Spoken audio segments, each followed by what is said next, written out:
This is one of the most heavily foreshadowed narratives in anime in a very long time. That's the problem with this show. It's very subtle, it's trying to indirectly prepare you for everything, and the average anime fan doesn't want that. He wants a direct info dumping, and then this is what happened, then that's what happened, and then that's what's gonna happen, and you know everything's gonna play out. And yeah, that's a major problem, especially when it's a show not about action or fan service. You have to forgive a lot of things about this. This is not a shonen, this is pure seinen.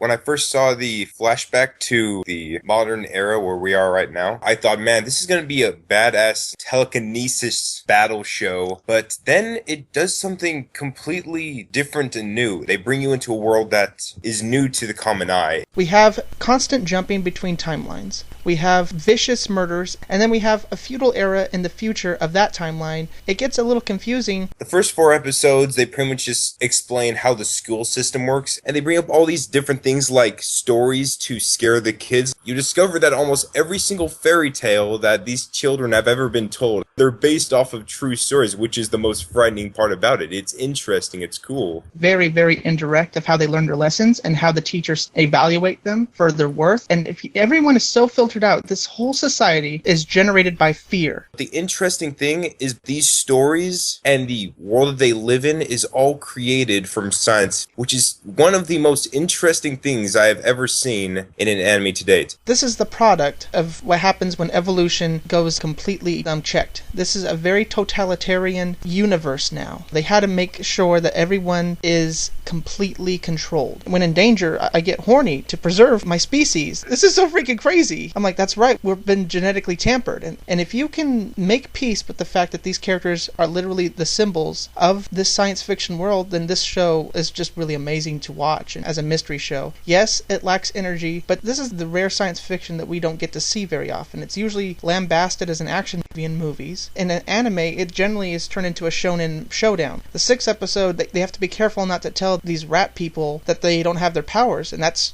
true. Normally, some shonen person would be like, I don't have any powers, and you could totally kidnap me right now because I'm so vulnerable. But no, they're smart. They use their heads. Their disregard for the rat people was huge foreshadowing for what's later to come. Excellent. I was just so totally digging it. The problem I always have with time skips is that they're trying to hide things from you, which isn't that much of a problem for this one because the time skips make sense. I mean, it follows the story. They don't just do it because they don't want to fill in the gaps. They do it because they're going to foreshadow this and it's important to the story. You feel exactly how these main characters do. They don't know what happened, and neither do you. You're learning at the pace they're learning, and that's what I really enjoy about this. The way they presented the first episode after the time skip was so shocking for most, and this was a very critical point for many. I mean, I think more than half the people who are still following the show up to this point dropped it because of the first episode after this time skip. This had to be one of the most awkward things I've ever had to see in an anime. I have nothing against homosexuality, but this was just out of the blue. It didn't make sense. I understand that the teenagers experiment, but this is awkward for me. I didn't expect to see this. I did understand where it came from, but it was hard to watch, personally. But considering that we already had foreshadowing of how genetically altered they were, this homosexuality was in fact planned. This keeps them from breeding, having unaccounted reproduction, which makes sense and again shows just how airtight the control is. Then we look at Shun. Man, this is what happens when you have too much power. He literally becomes the fairy tale. Relatively touching considering that these are very distant characters. An actual problem this show has is what happens up until the next revelation. When you finally get the revelation and you know what is going on so far, it's all fine and dandy. But until that point, trying to find out about what the hell is going on, and those parts are extremely boring. The characters are not really doing anything, really. They're just passive observers. I mean, Saki, she's looking for Shun. She finds him. We just get an info dump. The in-between journey of her looking for him was pointless. What happened? I mean, she was chased around by some cats and, okay, nothing came out of it. Same thing when she was looking for Maria. Some sledges and snowing and following the footprints and trying to find her and bring her back to the village. Nothing matters in between of that. We just expect to see the big revelation in the end. More info dumping. That's my problem with this show. It has this sense of personal journey, but the personal journey is pointless. You just expect to see the info dumping in the end. There's nothing going on in that journey. This is a society of fear, which is airtight. There's a long history, and they've seen it, and they know it. That's what these passive characters are for. And it's all excused, which is why I'm not so bothered at the lack of action. And, of course, once again, this isn't the most fun thing to watch. A good mystery is only as good as the great answer to want to relive it all again. There needs to be a little bit more punch to it, so I do admit there should be a few more exciting elements, maybe a little bit more faster pacing.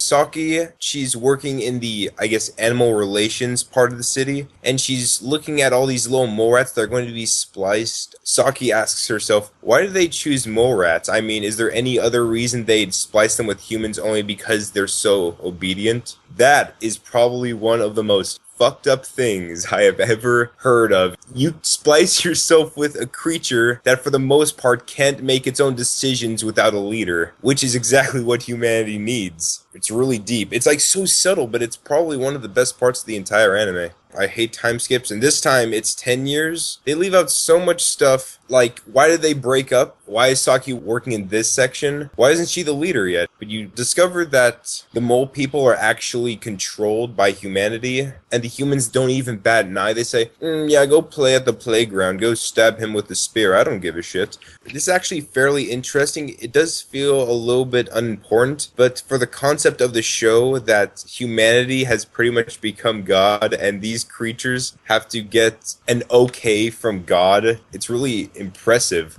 I really enjoy the parts with the ogre when they start actually coming to confrontations with it. You really feel the pressure and fear that the ogre is going to kill them. People have the ability to destroy entire civilizations with their powers, but they can't hurt humans, and ogres can, and you get to see it firsthand, which is incredibly terrifying. We have to think back to the fairy tales, once again. A warped human who has been given the freedom to fight back. We get an elfin-lied kind of attack. You know, if we were pissed off at the characters being passive because they couldn't change anything, we're struck as what can they do when their own society of total control limits them from action in a true life or death situation. So it's like they're biting their own hand. That's a pretty deep kind of layering of themes right there. You know, we got ourselves Yakumaru wanting to be separate from the gods, you know, and then we're thinking, geez, you know, all this independence, where is this coming from? Wink, wink. As atmospheric as it was, it still felt like, okay guys, are you stalling time? Even the whole part where they're trying to find the secret evil virus that can kill such creatures, it was really pointless. I mean, so many episodes trying to find this weapon, and maybe the talking in between was important, but that weapon did nothing! All these episodes for this? Yeah, you're right. This episode had a little bit more filler than the rest. So again, I feel that every time they're traveling somewhere, the traveling part is filler. You should enjoy the journey as much as the revelation in the end, so... Yeah, you're right. I agree. Everything in the world was completely fucked by humanity. Why is humanity here? Why is it relevant for them to be alive? All they ever do is fuck things up. I mean, Saki and her boyfriend are pretty nice people, but the rest of the world is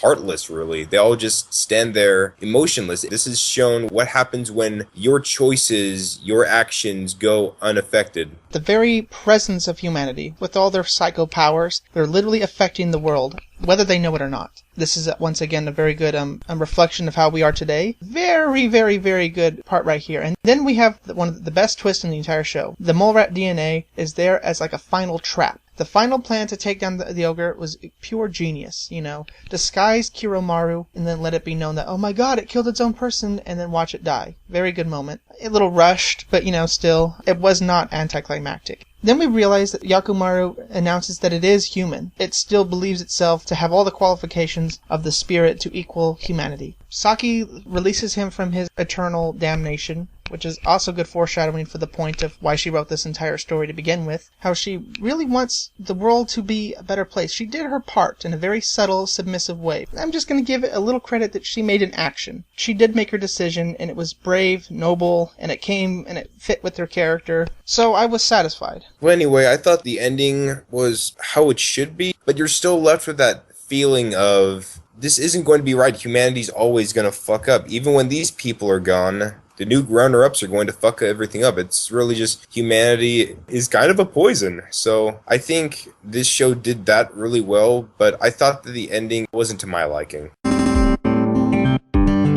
as a whole, I'm gonna have to give it a 7.5 to an 8. I give it a 7. Very good on paper, but needed more punch. Within the first 7 episodes, I thought to myself, well, this is the concept, these are the ideas, what else can they possibly do with this? And they bring up and do so much more as you go along. Compared to Gargantia with the whole squid whale bullshit that didn't foreshadow it at all, it did what it was supposed to do. Everything is connected in some certain way. The issues are the characters. Some of them are likable in some certain aspects, but most of them fail to impress. The idea of fairy tales and self-stories into a world where kids can be safe but have no choice in the matter is ingenious. Having the magic being science fiction, the world they live in be science fiction, the monsters be science fiction, it's all so interesting. It's one of those stories that I've wanted to see happen in a very long time.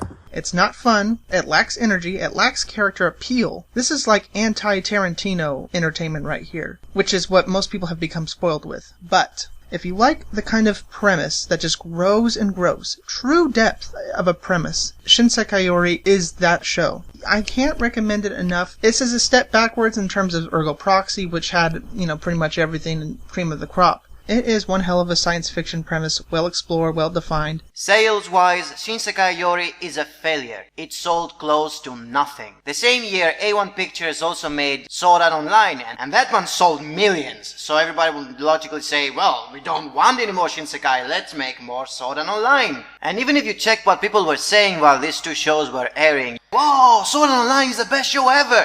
Whereas Shinsekai Yori, it's boring, nobody's watching it, who cares about it? So logically you would say, Sword Art Online is the better show. But, after a year passed, now everybody hates Sword Art Online for hardly making use of its own potential, and everybody who watched Shinsekai Yori admits it's a better show. Not entertaining, but definitely better.